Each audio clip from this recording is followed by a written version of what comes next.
C'est une sortie que je crois que tout le monde a vue. Je crois que tout le monde n'a pas vu forcément la suite, notamment la réponse. Là, on va aller voir donc Manuel Valls, qui est intervenu sur France Inter, notre nouveau ministre des Outre-mer.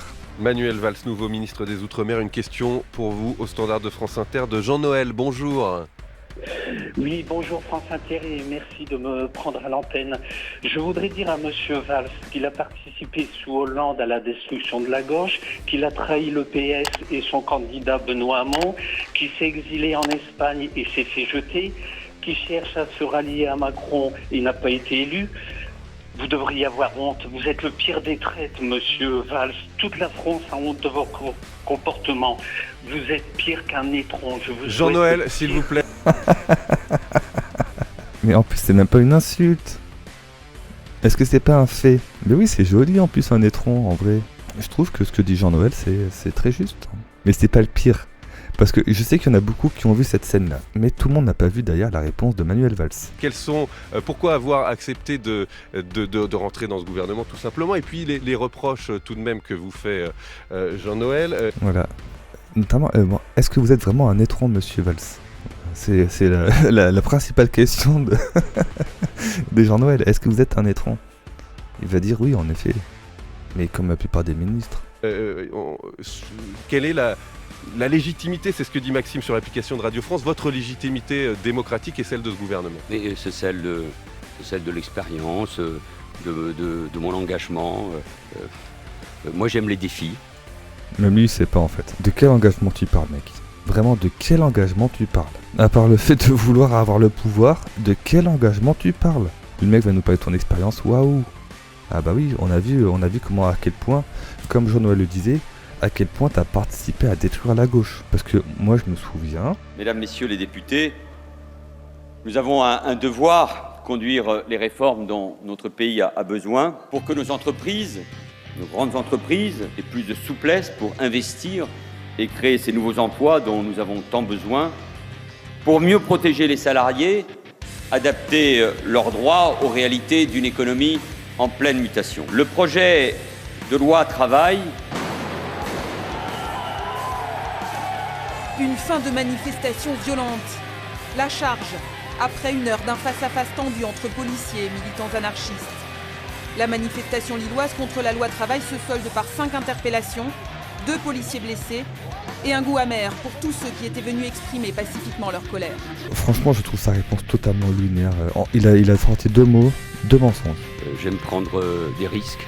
Vous savez, la vie, ce sont des réussites et surtout des échecs. C'est ça la beauté de la... Surtout des échecs, en effet, Monsieur Valls peut le dire. Surtout des échecs. Bon, après, il a quand même été Premier ministre. Moi, je suis pas venu là pour régler des problèmes politiques. Je suis là pour m'occuper de ces territoires ultramarins et qu'on veut... D'accord. Donc un politicien qui n'est pas là pour régler des problèmes politiques. C'est Manuel Valls. Ce mec a des discours de droite. Hein. En fait, il veut complètement dépolitiser toutes les questions. C'est ça la stratégie du truc en fait. Non, moi je ne fais pas de la politique. Moi je suis pragmatique, d'accord? La politique politicienne, ça c'est hein? Moi je suis pragmatique, monsieur. Moi j'agis. Ah ouais? Ok. D'une certaine manière, vous savez, pour le républicain de gauche que je suis, ces territoires ultra...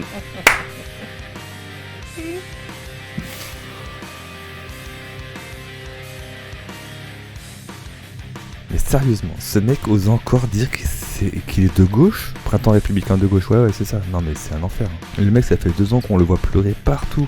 À chaque fois qu'il passe à la télé, limite, il est en train de donner son CV en même temps, tu vois. Au fait, les copains, je suis là. Si vous avez besoin d'un fusible supplémentaire, je suis prêt à sauter dans... Voilà.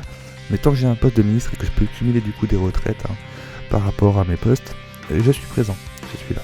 Vous savez, moi j'étais ministre, premier ministre, député, maire. Bon, ce monsieur ne rappelait pas non plus les quelques succès qui ont pu être les miens, mais...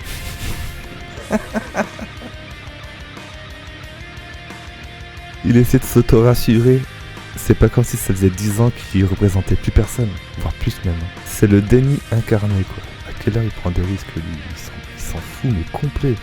Dans tous les cas, il assumera jamais ses responsabilités, quoi qu'il fasse. Ils en ont rien à foutre. Moi, je suis un républicain, patriote.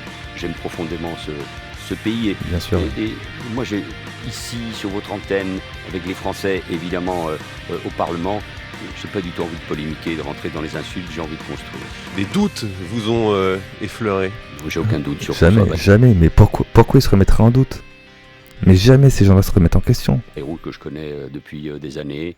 J'ai aucun doute sur François Rebsamen qui a rejoint ce gouvernement. J'ai aucun doute sur Elisabeth Borne. Je connais l'engagement républicain de... Bah oui. J'avoue que c'est un exemple républicain, Elisabeth Borne. Ça, il commence à me saouler. Il commence vraiment à me saouler. Bruno Retailleau, Gérald Darmanin, et je pourrais continuer ainsi. Carrément. Ouais. Et ce mec se dit de gauche. Je n'ai aucun doute. On va pas nous donner des leçons de républicanisme de gauche, quand même. Non, mais il est sérieux, quoi. Mon engagement républicain, mon engagement pour la France, mes origines, tout le monde les connaît, elles viennent de la gauche. Et précisément, c'est au nom de ces valeurs qu'aujourd'hui je sers de nouveau mon pays. Mais c'est une insulte pour... pas que pour les Mahorais. Hein. C'est un enfer, ce mec. C'est un raciste qui a... Il y a eu des associations qui ont porté plainte contre lui par rapport à des propos qu'il avait tenus, notamment contre les Roms. Il est censé représenter les Outre-mer, quoi. C'est dingue. Nous parlions des socialistes et ma question était de savoir si effectivement votre arrivée au gouvernement était de nature à les rassurer, à les dissuader de voter cette censure. Je crois que Dominique a une question à ce sujet. Bonjour Dominique. Bonjour France Inter et merci de prendre ma question. Monsieur Valls, on vous présente comme l'aile gauche du gouvernement. En Espagne, le parti qui avait porté votre candidature avait fait alliance avec l'extrême droite. En cas de nouvelle censure, pourriez... Ah bon? Parce que... Ah ouais, et comme on est de gauche, on peut plus faire alliance avec l'extrême droite. Depuis quand? Non mais... Je suis sûr que ça va être ça sa réponse à Valls. Pourriez-vous rejoindre un gouvernement Bardella et dont vous représenteriez l'aile gauche? Je suis membre d'un gouvernement, c'est le gouvernement de la France et de la République. Et là où je suis, je dois être aussi attentif à tous les électeurs, quel que soit leur Mais il en a rien à foutre des électeurs. Allez, c'est bon, moi il m'a saoulé. On en arrête là.